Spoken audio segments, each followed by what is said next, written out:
That's what's up. That's what's up.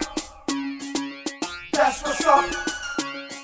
Good morning, Turks and Caicos. Welcome to another episode of What's Up with yours truly, host Andy Missick, a show in which I interview some of the most influential movers and shakers and highlight some of the most impactful events and initiatives. Today I'm here with a very special guest, none other than the first Premier of the Turks and Caicos Islands, Honorable Michael Misick. Mr. Honorable Misick, how are you doing this morning? I'm doing very well. Thank you so much, Andy, for inviting me on your show. And I've been watching you over the years, and congratulations on everything that you're doing for the country, especially for the youth. I think everyone appreciates the good job that you're doing. And it's definitely a pleasure to have you on the show because to a large extent you inspired me more than you would ever know to make the moves and strides that I'm making now. A couple of days ago when I posted the flyer for the show, I got like 10 missed calls, 30 messages, people saying that they can't wait to hear you speak. Yes. So it just goes to show, despite you not being in office for over 10 years or maybe almost 20 years, people are still eager to hear what you have to say because it's always something inspirational and helping to push people forward. I know you're a well-known person, but can you introduce yourself for those who might not know you? Well, I would say I think I need no introduction. Having served most of my adult life in public office here in politics, being the last chief minister and the first premier, as you say. I'm from North Caicos, a proud son of the soil. A lawyer by profession and real estate most of my life, but politics and helping people is my true passion, and so there you have it. Yes. So, what inspired you to pursue a career in politics at such a young age? You were 21 when you were first elected. Like 22 or something when I was first elected, and I was involved. Obviously, you have to before then. When I got involved in politics back in the, I would say, late 80s, it was I got involved more from an activist standpoint. A lot of probably the younger folks that would know some of the struggles that we had gone through in Providenciales in particular, with racism, Club Med. I think there was an incident where Club Med had a gate, no blacks allowed, and we went there and tear the gates down and make sure that Turks and Caicos Islanders or anyone that want access to Club Med can have that access. There were other fights not literally, but fights that we participated in with Jack El-Bashar in Turtle Cove. And also, there were a lot of young people from all over the Turks and Caicos, but in North Caicos in particular, that was working here in Providenciales that had issues on their job and so forth, with employers not giving them the benefits, and in some cases the pay and so on that they desire, and bad treatment on the workplace, and all of these are issues that me and others at the time took up and fought for the rights of our people, and so this has been my lifelong struggle, a lifelong desire to fight for those who can't fight for themselves, and sometimes people can't fight for themselves because they're in a position where if they fight for themselves they would be victimized. I was never afraid of that. I was never afraid of being victimized because I believe that when you stand on your principle, whatever the consequences of that stand, you must be willing to accept. And so I've always been a person who consider myself a change agent. I believe the only thing that's constant in life is change, and especially change that better the life, or make the life better for our people.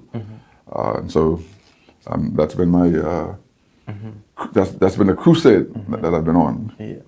You've mentioned being a change agent and also being an advocate for others your whole life in politics, and that was the desire that made you get into politics. Yes. And you see that many people, when they hold position in leadership, that's the only time they advocate. That's the only time they fight for others. But like I said earlier, you've been out of the political arena for about, in terms of being an elected member, for about 15 plus years. Yes, 2009. And, and you still continue to fight and advocate for others. So what inspires you to continue to fight for others despite not holding the current position? Well, I think in the words of Dr. King,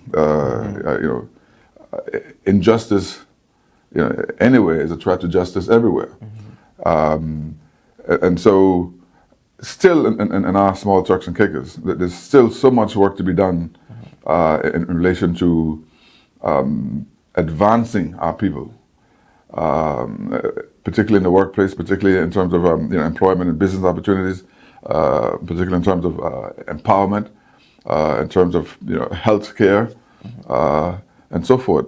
And I got my inspiration and gratification from helping and seeing a young person who maybe came from a less fortunate family, who would be the first person of their family that go on to get a higher education, and that person then changed his life or her life, and then changed the life of the life and the direction of their families. And so it can be done. During our time in office, we gave out hundreds of scholarships, probably even thousands of scholarships, and we were criticized for it because we spent like $30 million on scholarship and education alone. And I believe then, as I do even more now, that if you think education is expensive, try ignorance. And by ensuring that the young people and even the older people, because it's never too late to learn. We're developing a country, and far too often you have people that say, you're not qualified. So, okay, we qualify our people. And now you have a situation where they say, well, you don't have enough experience. Or in some cases, overqualified. But how will you get the experience if you don't get given the opportunities? And so there's still this type of injustice where some of these employers are bringing in people that is, in some cases, less qualified, and our people who've been stagnant on the job for years, you have to train them how to manage them, right? Or in some cases, in the government service, which has to stop, we're bringing in all the retired people over the age of our retirement age, and then we're sending home our people at 60. And so this has to stop. The time has come for us to increase the retirement age for our people, maybe make it voluntary at 60 and maybe mandatory at 65 or something like that. And some people, once you're healthy and productive, people can work into their 70s if they like. And so I believe that there needs to be a dawn of a new day in relation to how we treat ourselves, because we have the power to employ an older person to bring them here. We also have the power to increase the retirement age. And so there are so many things we can do that doesn't require constitutional change, right? That doesn't require British government approval per se. And so these are some of the things that I fought for all of my life and will continue to fight for until this fight is not a destination; it's a journey. Because it's a constant fight.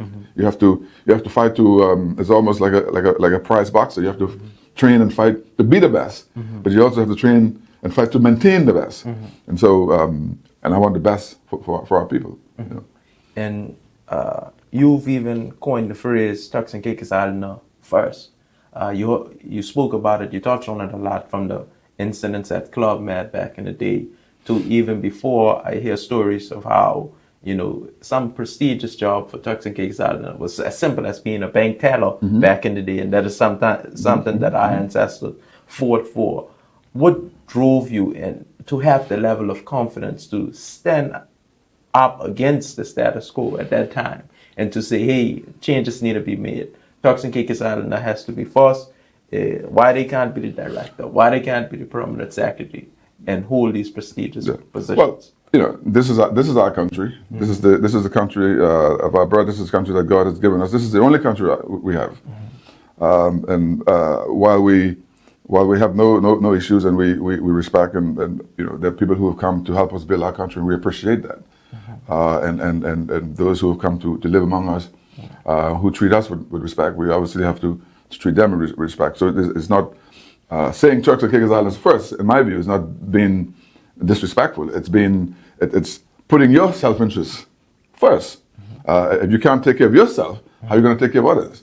And so, and you can't be afraid. You can't be afraid because invariably, a lot of times, because people come from developed countries where they're first in their country. So sometimes they're surprised what they are able to get away with here. Right? But of course, being human nature is that humans will get away with as much as you allow them to get away with. So for me, it was a question back in 2002, 2003 to draw the line in the sand to say that Turks and Caicos Islanders must be first in our country. First when it comes to jobs, first when it comes to business opportunity, first when it comes to getting crown land, first when it comes to getting scholarships, and so forth. And so, that's not only a phase. It's something that I deeply believe in. I believe in it then, and I believe in it now, and it's even more relevant now, because I believe over the last 20 years, we have been more and more marginalized, and not blaming any particular side, but I think we're worse off from empowerment, ownership now than we were 20 years ago. 20 years ago, the supermarkets were owned by Butterfield and Harts Capron and other local people in the different districts. Today, no supermarket is owned by a Turks and Caicos Islander, to my knowledge, in Providencia at least. All right, and these same people who own these supermarkets and hardware stores are allowed to expand in North Caicos and Grand Turk and elsewhere, and thereby putting local and small business out of business. And so we have to go back to basics. We have to, a great legislation that the PNP government has introduced lately was the real estate bill. And I believe that this is a blueprint for moving forward to say, look here, certain types of business going to be reserved for Turks and Caicos Islanders. There may be foreigners or expats in that business now, but we're going to give them a certain amount of time to wind up their affairs. And then maybe it's 6 months or whatever the time is. And then after that, these business going forward will be owned by Turks and Caicos Islanders. Or not the person business itself, but the ability to get a business license to do this business. And so obviously we have to have that conversation on what that would be. But the next 4 or 5 years is crucial in our country's growth and development. The next 4 or 5 years will determine how we survive, whether we survive as Turks and Caicos Islanders. We're endangered species, and we have to protect. We have to put a ring fence around ourselves, making sure that certain types of business, certain types of employment, and so forth is for us and us only, and then allow the country to grow. But at the moment, the country is growing and leaving us behind. I totally agree to a large extent. We need changes in terms of that area. So there's a segment of my show that I call Giving Flowers and Giving Roses. Like I said before, the guests that I invite on my show are movers and shakers, and they are making an impact in many different ways when you think of our country, when you think of globally and worldwide. And you, Mr. Honorable Misick, you have been doing that since the dawn of time, when you push yourself out in the forefront from the standpoint of putting institutions in place, infrastructures in place, but also from the standpoint of being a voice and encouraging other people. I can remember, and I was a little boy back then in 2005, man, it felt good to be a Turks and Caicos Islander. It felt like, even though we were young at that time, I can remember every time my teacher would ask, I would say, man, this feels like some of the best years of my life. And I also hear from older folks how when you would maneuver and you and your team, and everyone had the dream to become one day a premier or a government official, and we felt proud. We walked around with our chest up, and even the saying that goes around where people have been discussing lately is, what was the greatest time in history? And I would attest to it that I feel like during that time it was the greatest time. People can say what they want to say, but like you said before, you were the first premier, and also since I might be speaking too soon though, you were the first premier to repeat as premier. So that means that the country was definitely doing well for the people to trust in you enough to say that, to repeat. So I would like to say that, I commend you for the work that you have done already and the work that you continue to do, because you've been out of office so long and you're someone that people can still call on to say represent them. You're someone who's still always available, even as simple as you coming on my show. All that you have going on, you still made time to come on my show and be a voice to others. And that says a lot. And even like some of the stories I hear about you, like when people share the stories of what you did for them. There was this man who told me one time, and he can remember, it was a hassle with the NHIP, and his son was struggling with a heart issue at the time, and he wanted a ticket to go away. And he reached out to you. I don't know if he really said like what it was that he's dealing with, but you provide him with the funds to go away and, save his son's life. So what you're doing is amazing. And I know sometimes it gets very overwhelming and you're dealing with a lot currently, but just know that we appreciate a lot and the service that you're doing to inspire a different generation of leaders. So that goes straight into my next question. You've placed some pillars in society, such as the crossway between North and Middle Caicos, and also the Grand Turk cruise port, which is today is like the main source of income for a lot of people in the islands of Grand Turk. What do you think? What inspired you to put such infrastructures in place, and also what do you think should be done currently to improve upon, or even put something else in place for the people of North, Middle, and Grand Turk? No, thank you very much for your kind words. When we came to office in 2003, Grand Turk is dear to my heart. It's a place that I spent some of the best days of my life growing up, and it's for me, it's the eternal capital of the Turks and Caicos, and you have to have a degree of economic activities in the capital. Of course, Pro is the second capital, it's the business capital, and you have to have that balance.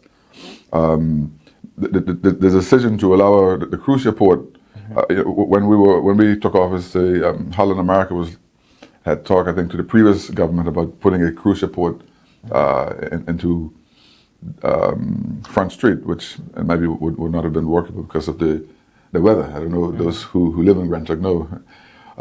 In the winter months, that sea really gets really rough. And but through contacts that I had, I reached out to Carnival. Carnival being one of the largest cruise ship company in the world, about putting a cruise ship port into Grand Turk. And I was very lucky to have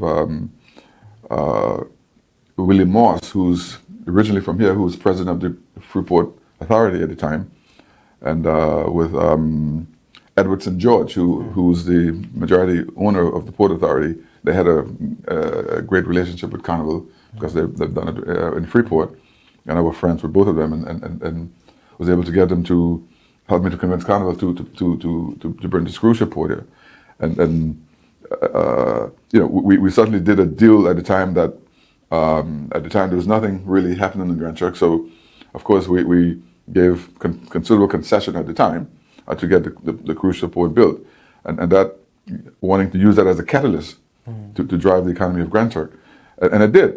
But now the second phase of that has to be a anchor hotel in Grand Turk, whether it's privately done or government done initially, I believe that the government should bite the bullet, build a hotel in Grand Turk, set up a hotel corporation, build a hotel, manage it for a couple of years, and then sell it. And my preferred option would be to sell it to a group of Turks and Caicos Islanders who can run and own the hotel. And with that, mind you, when you look at Providenciales, it was Club Med that was the catalyst for the growth that we now see in Providenciales. And the same thing with North Caicos, North and Middle Caicos that now won through the causeway that we're able to do. South Caicos is well on its way with, when we were in office, we were able to attract Sail Rock,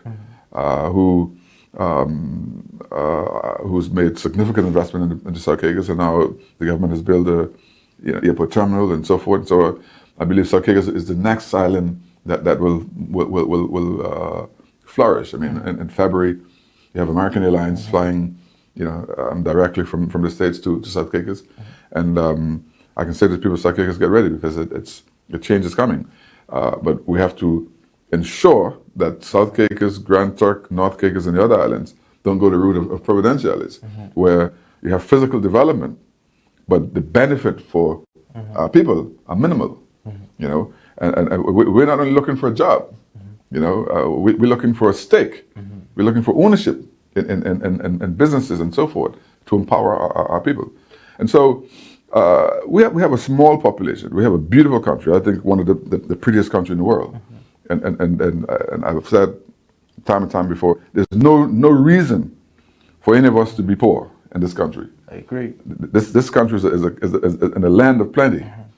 There's more than enough for all of us to live comfortable, to have a dream of owning a home, owning a business, or in some people who may not want to own a business, some people prefer to have a good job, then that's fine. But it is up to the government to ensure that the framework is in place for this, because if it's left of its own free will, developers and business people by their very nature, their main interest is their bottom line. All right, it takes a government to force them into sharing the pie. Right? Because if you don't do that, then they will, as they're doing now.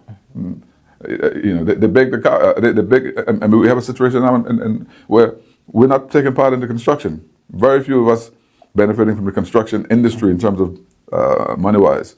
When the hotel is built, we're not managing it, or we don't have a concession in the hotel, and so forth. And in some cases, when you walk in the hotel, they look at you like you don't even belong there. So what is the use of having all of these nice buildings if we are not benefiting? Who are we doing it for? And so it's good to have it, but the time has now come for the government to put rules and laws in place. The same way how we can put serious laws in place that sometimes penalize us, we need to put laws in place to protect us, to promote us. There's also time for anti-discrimination law. There's too many discrimination, too many racism that happens on the job with no consequences. Anyone, islander or not or whatever, who discriminate against someone else based on race, color, creed, nationality should be punished. And as a modern society, it's time for laws like that. And so there's so much to do, so much more to do to in this journey of making Turks and Caicos Islanders first. And we've seen it in so many in some other countries around the world, right? Whether it's in some of the Gulf states, they were in Singapore or Dubai.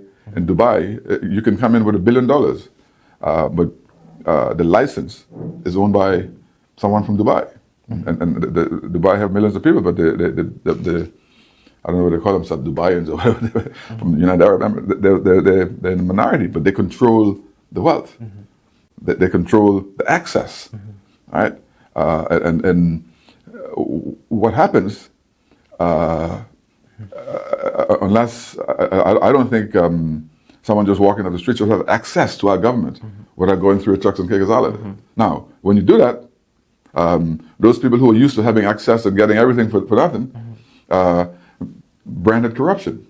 But in the States now, you have Trump and everybody saying the world is going where people are saying America first. Or you see that the rise in Europe where people are protecting their countries, big countries are protecting their environment and their country for their people. Without being afraid, without being apologetic. And so what are we afraid of? Yeah. All right? If the trend continues, and this is why the next 4 or 5 years is so crucial, Turks and Caicos as we know it, and Turks and Caicos Islanders as we know ourselves, will be changed forever. And so we're at a crossroad in our history. And so close to elections, we can't help but talk about politics, but we're in a crossroad. Whoever wins the next election has the opportunity to shape the new Turks and Caicos. And by that I mean in terms of people-wise. Right? Because the trend that we're on, before we used to compete for who could bring in the most development. But those days are gone. Developers are coming no matter who's in power. Right? And sometimes in government, each party take credit for this or that, which is not even our development, it's these people's development. What is crucial going forward is how do we translate that development? How do we transfer the wealth from and the benefit from this development to our people? And I must admit the current government has done a lot with the real estate bill, with the education being free, and you think of the special needs and so many different institutions that they have put in place. And I saw a video when you assured the people that you're confident that this is the current government, I mean, to move forward. Why? Why are you so confident? I believe that the current government deserves a second chance because of the work that they've done in the last 4 years. Now, be that as it may, I would be the first to admit that more could have been done, but sometimes, that's just the way it is. But what you ask yourself is, when you look to vote for a party or individuals, does this person, did he do enough to win my vote the second time around? And I can say for me, and I believe others can say that in spite of some of the shortfallings, that they deserve a second chance. The real estate bill is a little bit late, but nevertheless it's in the right direction. Some of the other institutions that they've done, some of the other legislation, progressive legislation that they've put in place, is in the right direction. But I believe if God gives us, and I'm a PNP, so I can say us the mandate for the next 5 years, that more has to be done. We have to do it unapologetically. We have to, the status quo cannot remain the same. It cannot be business as usual. It cannot be business as usual. It cannot be business as usual. And because business as usual is not working for us. All right? We're making, when you look at it, 40 years after Jags, we're still here playing dolly house with the British. Right? And nothing against the present governor, who I've met, who I think is a very nice lady. But we have a colonial situation that needs to be challenged and needs to be changed. We need to be able to maximize our full potential. And like a country is like a child. All right? You could never become the man that you're becoming if you remain in your parents' home, because you have to abide by your parents' rules. Right? And they will quickly remind you. My dad did to me. If you want to be a man, you got to get your own house. As long as you live in my house, you got to live by my rules. And this is what the British government says and do to its colony. All right? At this day and age, in the 21st century, we have over $700 million in revenue.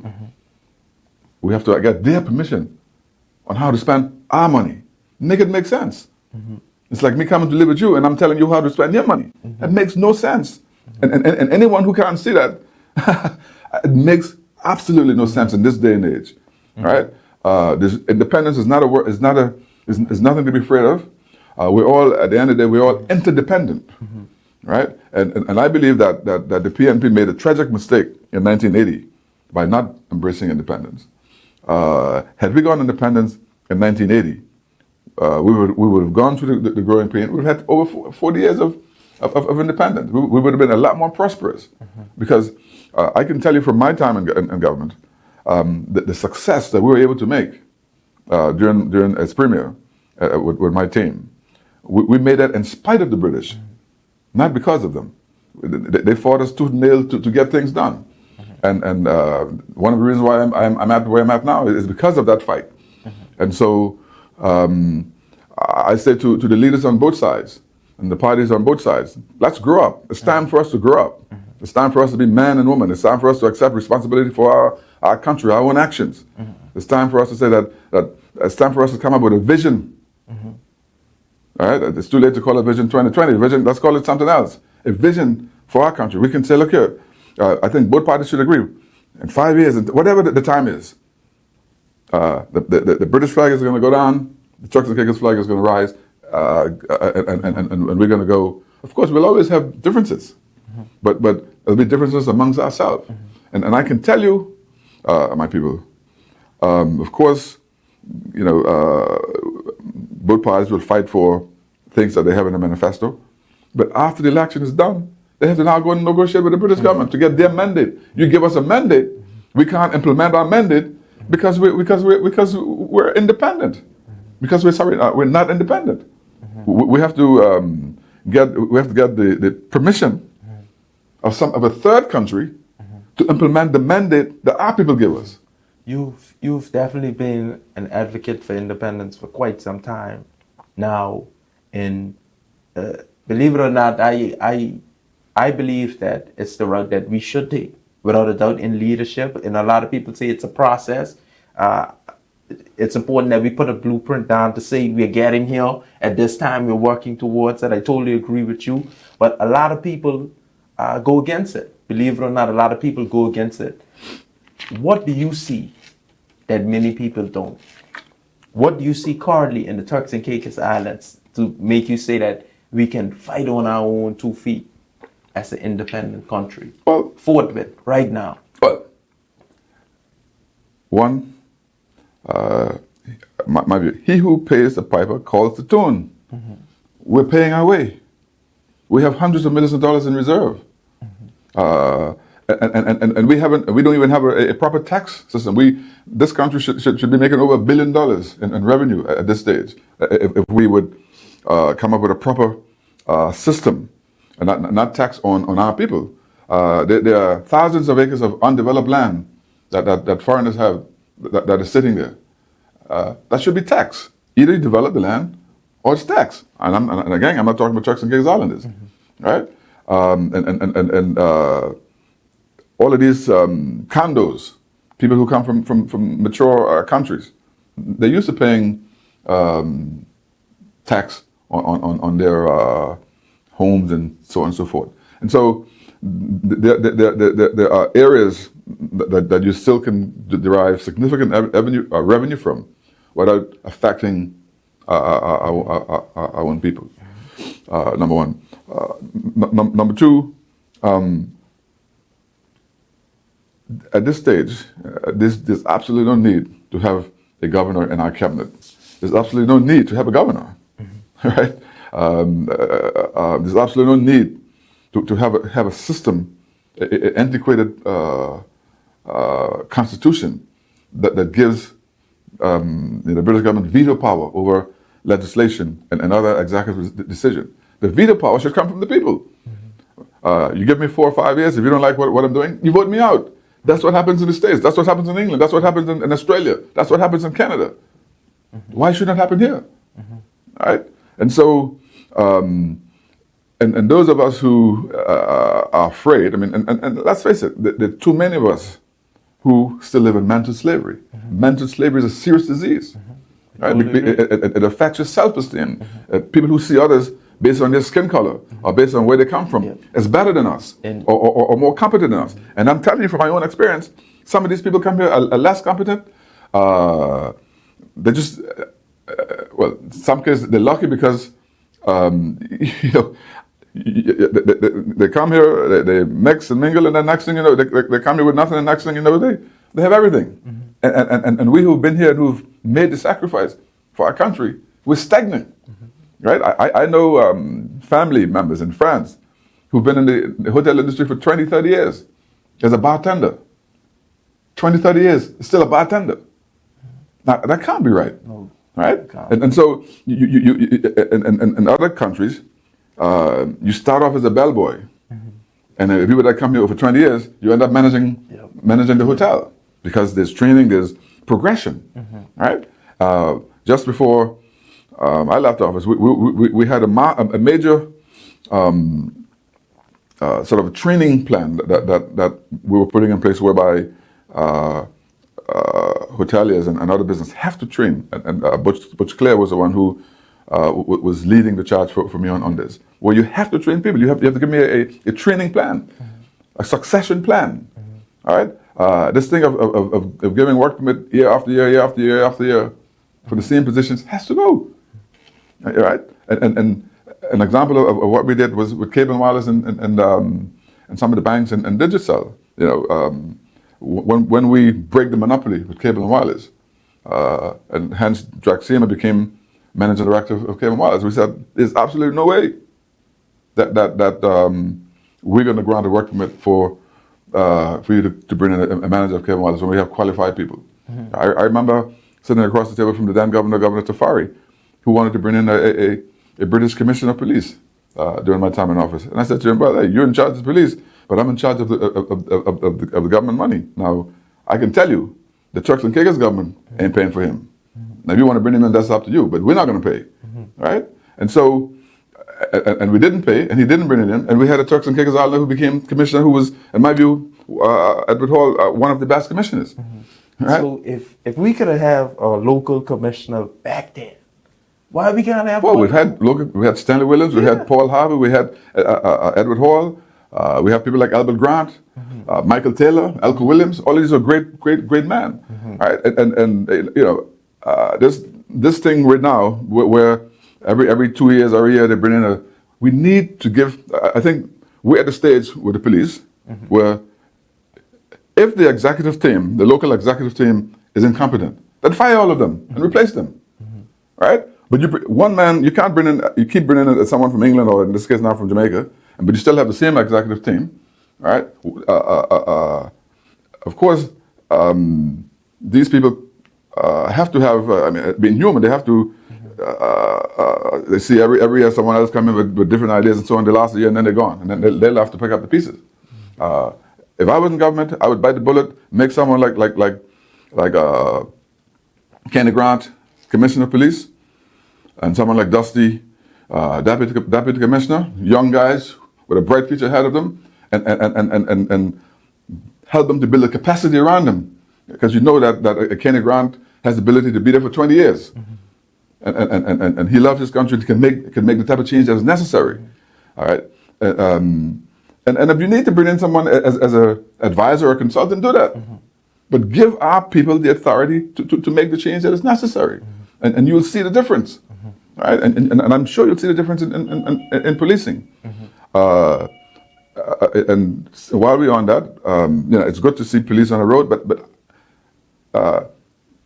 I don't think this is the right way of policing. It makes us look like a banana republic and a police state. The right way of policing is putting police stations in the communities. Put a police station at Snake Hill. Put one in Dockyard. Put one in Five Keys. You know, put one in the Bight. Put one on the roadside in Blue Hills, and do it out through the community. Hire hundreds of young Turks and Caicos Islanders who are not doing things to join the force.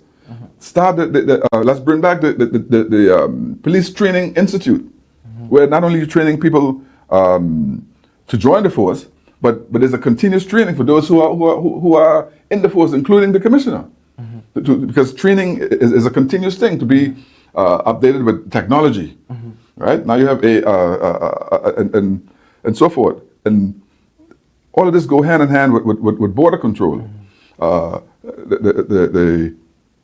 with all of the technology, there's absolutely no reason why the amount of boats that come here should still be coming here. We should have a whole drone program, all right, whereby these drones can go out surveillance to surveil our territorial waters. We know the problem here, so we're never caught off guard.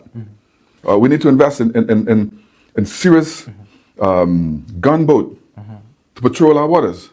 We need to invest in a serious offshoot base for our marine branch and the. I think we need to convert the regiment into a defense force, a full defense force. We need to get serious by having. Once you become 18, I think that a country as small as ours, you have to give back. You have to join. If you're not working or studying abroad, you have to join one of the law enforcement agencies. You have to give at least a couple of years. Right? That helps a young person to get disciplined. They can study while contributing. All right. Also, with that generation, we need to have reservists, whereby even as a citizen, you have to give two or 3 weeks a year to our country in one of those agencies.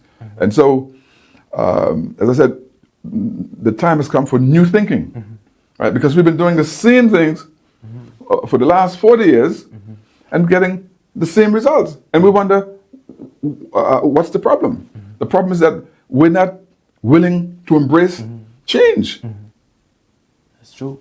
Insanity is doing the same thing over and over and expecting a different result. Exactly. So it's clear that your supporters, as shown in their posts along social media, putting up billboards and different videos that are being circulated around, they want you back.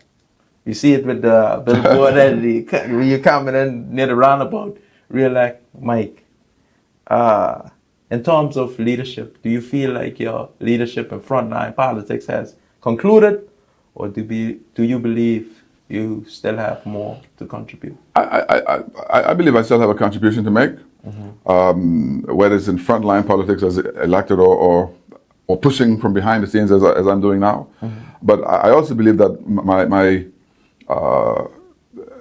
time in frontline politics is not over. I believe God has a plan for me. And sometimes God puts you through, so you can't have a testimony unless you've been tested, right? So, and sometimes they put you through something to save you from something else. And so, in spite of the fact that I've been going through, 15-year challenge and sidelined for 15 years, and I think a lot of that because, in certain quarters, they don't want to see me back in frontline politics. But to some extent, you can delay progress. You can delay what God has planned for someone, but you can't deny it.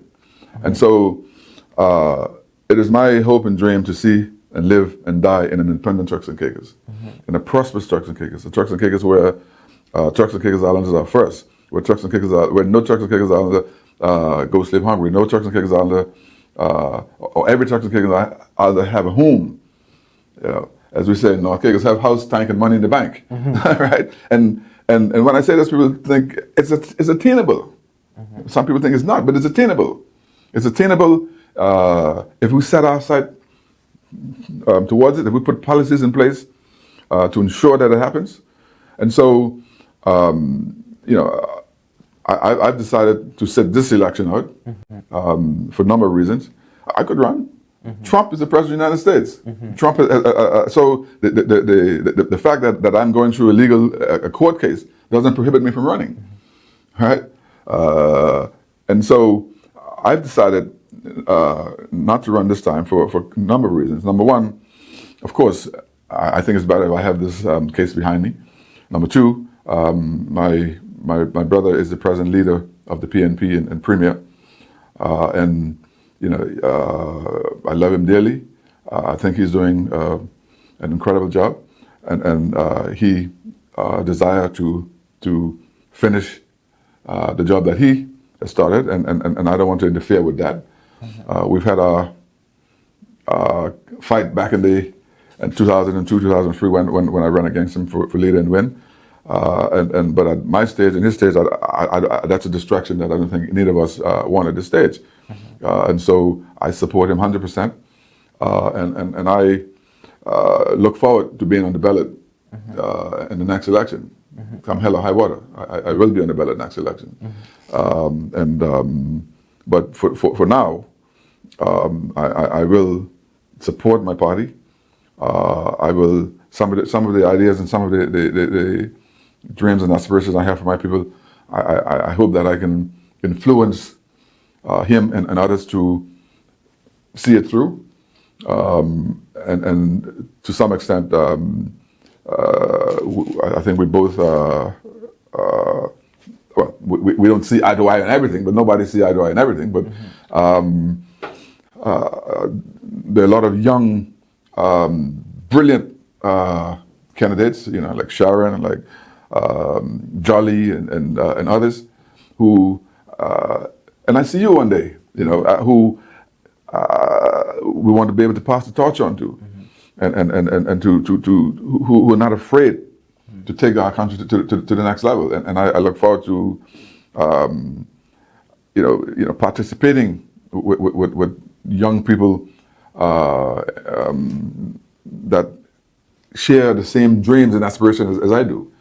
And so, yes, to answer, the short answer is yes. Yeah. I'm not finished yet. I don't believe God is finished with me yet.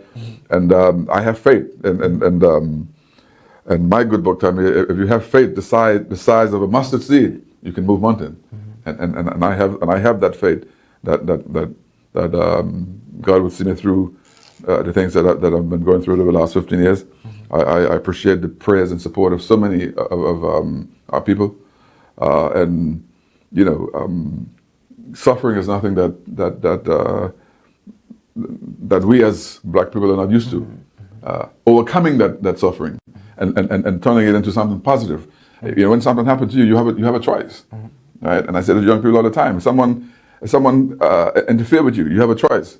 You walk away, or you commit yourself. Sometimes it's better to walk away. He who fight and walk away live to fight another day, And so I hope all ask us for long life so that I can continue to fight another day.